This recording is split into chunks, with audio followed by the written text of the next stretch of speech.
2 पळी तेल टाकले. तेल छान तापत आलं की कांदा आणि टोमॅटो टाकायचे. हे बघा इथे तिखट, हळद, धना पावडर, जिरे पावडर आणि कढीपत्ता एक टीस्पून घेतलेला आहे. ते चवीनुसार मीठ टाकायचं आहे. हा बघा इथे मी जवळा घेतलेला आहे, म्हणजे आम्ही कोलीम म्हणतो. सुकी मच्छी आहे ही बघा, ती पावसाळ्यात आपण करतो ना ती टाकायची. ही बघा सुकी मच्छी जवळा कोलीम, तुमच्याकडे काय म्हणतात ते कमेंटमध्ये नक्की. जवळा 2-3 वेळा स्वच्छ धुवून घेतलेला आहे आणि मगच टाकला.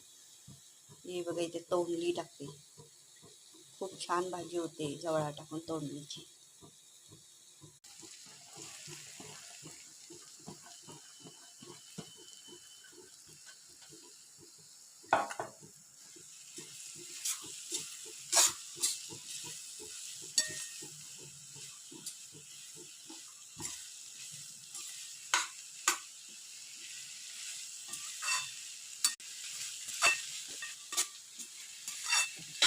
हे बघा छान अशी परतायची, वाफ काढायची, पाण्याचे हापके मारायचे थोडं असं आणि मग शिजवायची झाकण ठेवून.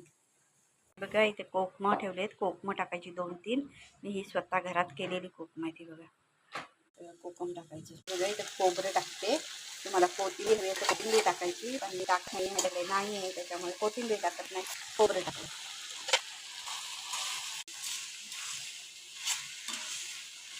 पावसात मच्छी मिळत नाही ना, मग असा जुगाड करायचा. छान घालायचा जवळा, काय घालायचं ते घालायचं. आमच्या इथे कोलीम म्हणतात, तुमच्या इथे काय म्हणतात ते मला माहिती नाही. कोलीम घालून खूप छान होतं. छानपैकी काढून घ्यायची आणि मस्तपैकी भाकरी किंवा चपातीसोबत खा. ही बघायची भाजी छान असं मस्तपैकी भाकरीसोबत किंवा चपातीसोबत छान लागते.